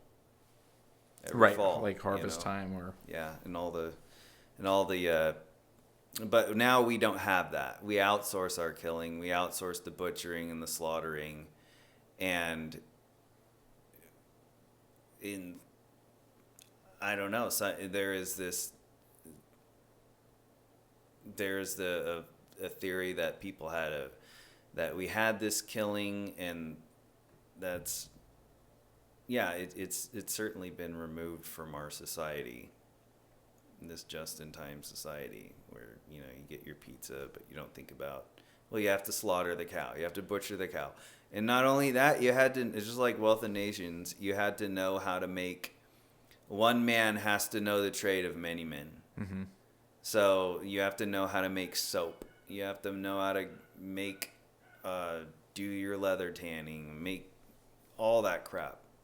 Process an entire cow, all the way down to head cheese. Mm-hmm. If you're gonna eat brains, so right, right, nothing is wasted. Yeah, all the way down to the bones of the cow are crushed up and used as glue. mm-hmm. So we've lost a lot of that.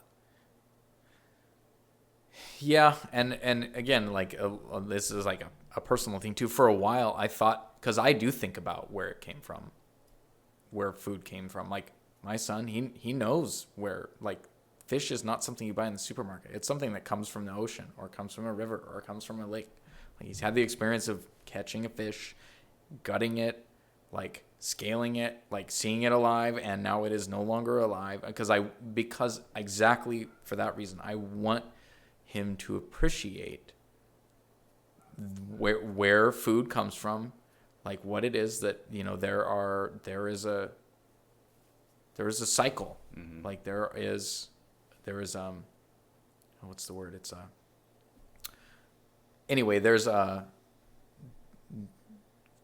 we eat things that were once alive. Like, not everything we eat was, well, even plants, they're alive, but I think it's a little different. But I wanted him to appreciate the animal aspect, like livestock.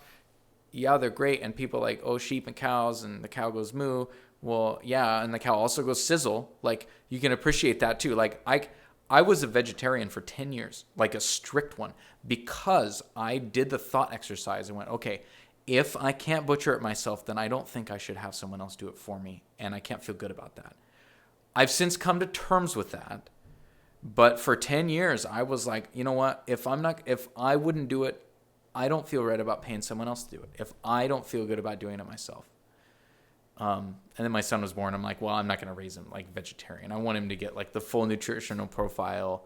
And honestly, I feel like it's been good for my health. I'm not as gaunt as I once was. Like, I was pretty lean. Like, if you want to lose weight, vegetarian's the way to go. But I was eating a lot, and kind of like, it's a dense protein is pretty sweet, actually.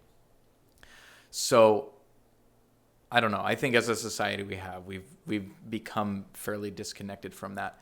But I wanted to go back to one thing you were talking about. You were talking about like the desensitization, and when we watch gore and stuff. So there's something I read, and I wish I could attribute it to someone with experience and who is much smarter than me. This is not coming from me. I have read this several times in many different contexts, but that the brain doesn't know the difference between things that you see and things that you do. And one of the ways I've seen that manifest, so for a while I was practicing. That's the point of media, why it's so captivating, and you're stuck in a dark theater and you're only focused on that. Yeah, you it's like empathize with the character. It's that you it's feel an experience. like you did it. Exactly. You get that experience. Yeah, and that's why some dreams start off as you watching it, and then you become part of the dream, and then in the movie of the dream. Yeah. Okay. So in judo, sometimes I was practicing for a little while, but good for you. I rolled jiu-jitsu. Okay. Yeah. Yeah. I won't say I'm good. I'm a white belt all day. Good for you. But it's good. It's fun. And you learn how to, because you can only go to the dojo. It's like it's only open so long, like, and maybe you want to practice more. You can't really like be like, hey neighbor, like I'm gonna do some throws. That's not a wise approach, especially for a white belt. Like it's very dangerous. So what I've been doing is just visualizing going through the moves, and maybe I'll do the like steps or whatever. But that makes a big difference. When the next time I show up at the dojo, I'm like, wow, I've got that technique down on that particular throw. And I haven't been practicing the throw. I've just been greasing the groove in my mind, just reinforcing those neural pathways by visualization. So if I'm watching shows where like it's like hack and slash gore, or I'm playing a lot of like gory first person stuff, like that's greasing the groove. It's normalizing those pathways in your brain, and they become more automatic. And I'm not saying like that. I think people have, in general, good separation, and they're able to like, okay, but that's the game or whatever. But that develops later. That you're not born with that. You're not born with that. And so like kids that grow up in environments where like stuff that to you and me would be like, oh, that is not okay. But if they grew up around that and it's like it's normal to them, they don't have that, like there's no sense that there's something wrong with that. I'm like, why would you say that's not okay? And it's like I can't even explain it because it's so like awful and yucky, and they just, I don't know. So anyway, I take being a parent seriously. Well, good. And I definitely think every experience matters, especially when they're little, so they can develop a value system that that aligns and allows them to be productive members of society, rather than, like degenerates on the system. Well, or rather than like a threat to the people around them, or just a detriment to society. Oh yeah. Yeah. I don't want to be. Yeah, no parent wants that. No, I don't think so. But I think there probably always have been like forces at play like that. It just, those ads really did it for me. I was like, oh man, I'm very glad I saw it, and I'm glad I was able to intervene, and I'm super glad I'm aware of it. But anyway, I could go on and on about that, but it's intense. Mm-hmm. It's an intense time in history to be a parent and to be a kid. I'm sure, just to be a little one.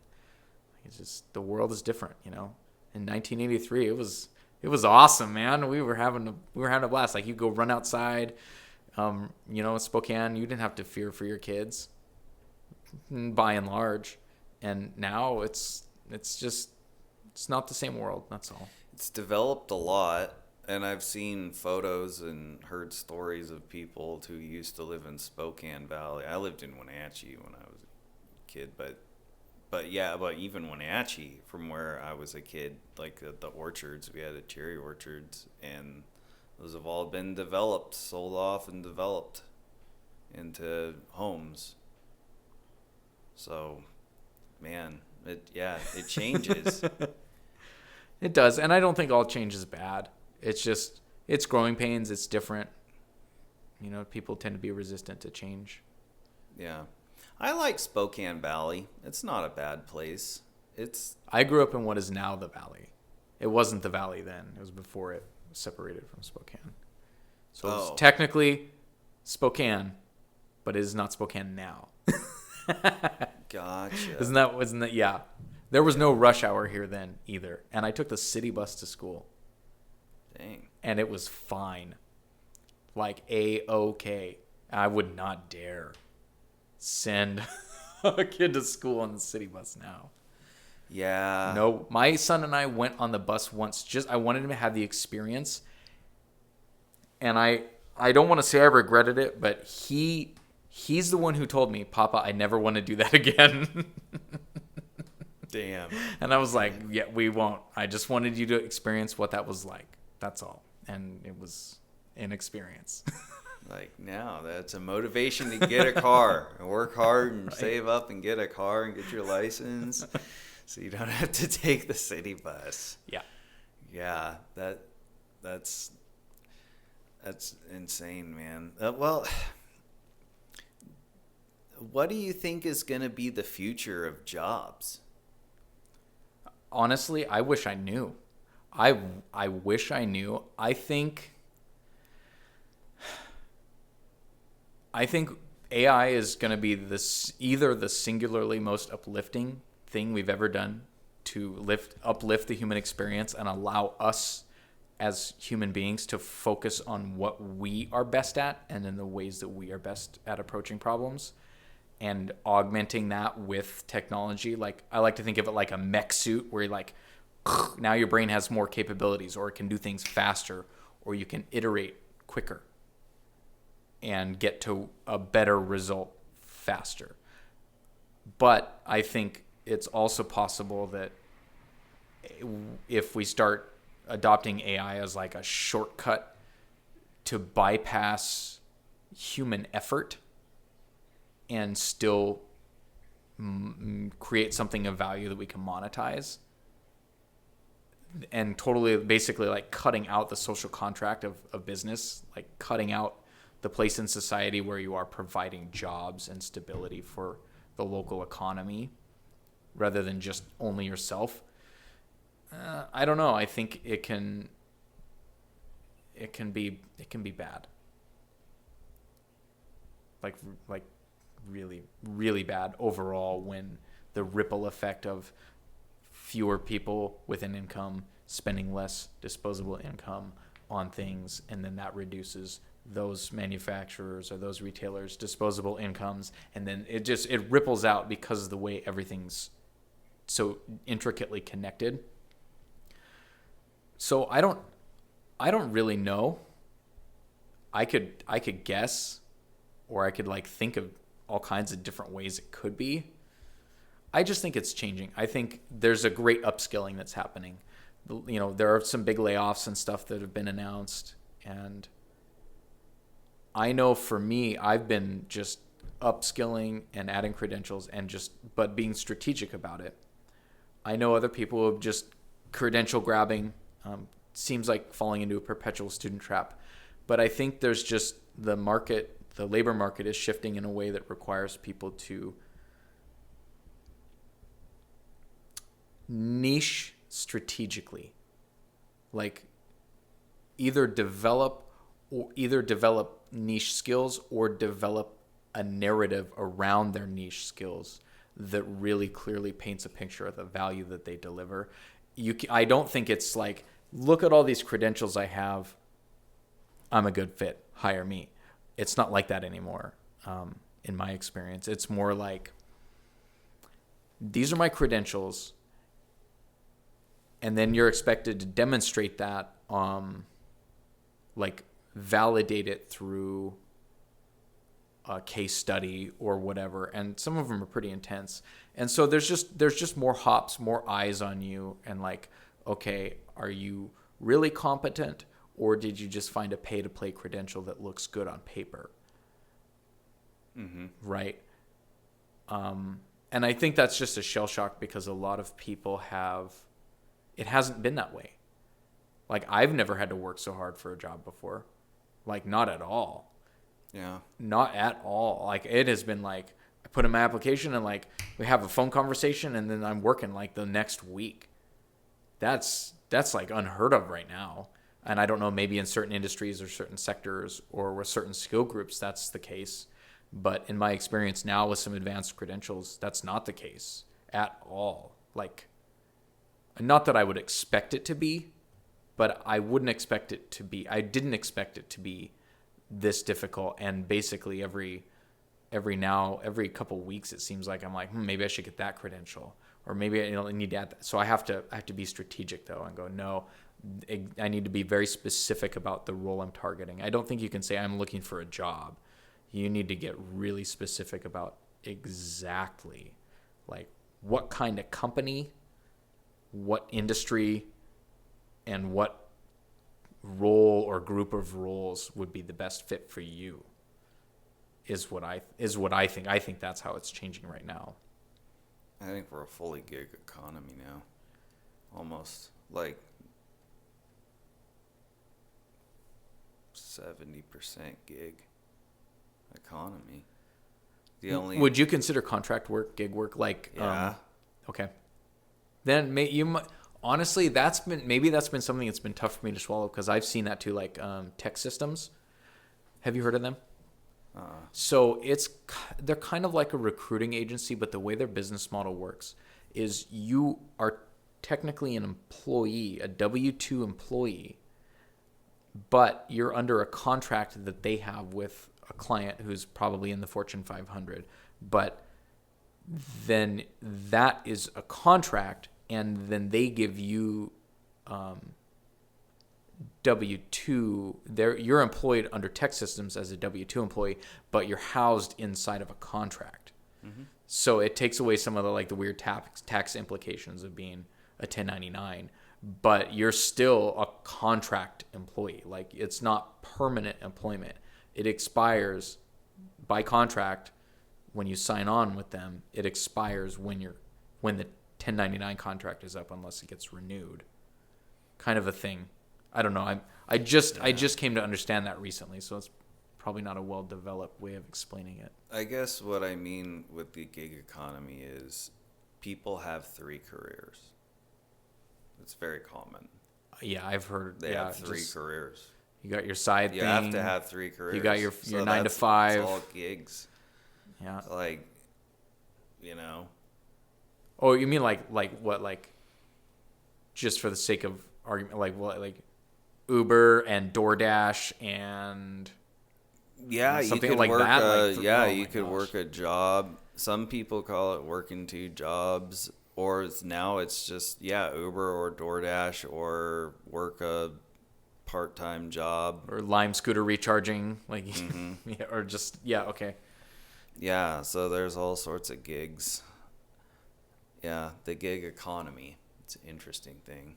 Well, we've been rolling on 2 hours, 8 minutes now. Yeah, I'll say get me talking. I'm full of hot air. Okay, so last 2 questions. First question, book choices, book recommendations. Gotta pare it down. So top of mind right now is Scrum by Jeff Sutherland. He's the creator of Scrum, and it's just about Agile. Really fantastic read about how Agile can apply across industry. I'm realizing benefit from it in my personal life. I employ those. Every day for me, I have a daily sprint, and I do my I'll call it a stand up, but I'm not really standing up, and it's with AI. But I do my daily stand up, my pregame, look for blockers, clear the decks, have my focused sprint time, and then I do a postmortem, like a daily. It's daily, so it's really iterative. Good for you. Oh, it is. Sounds very beneficial. Life changing. Who'd have thought? Just applying agile methodology to your life. To your own life, like on the daily. It's been interesting, and I'm glad I went down the project management path to have that experience and to go, I want to explore this further. So yeah, Scrum for sure is a good read. Cool. And then the last question, probably of the more important, where can people find you? Ooh, I can be found on LinkedIn, and then I do have a personal website. It's all interconnected, so you can find my website from LinkedIn. It's just joshuaeisenman.com. I dare you to spell that without seeing it written. Okay. All right. Well, everybody, I hope you guys check out his links in the video description below. I hope you guys enjoyed this podcast as much as I did. Be sure to like, subscribe, and smash that bell for more data-driven updates, and I'll see you all next time. Bye.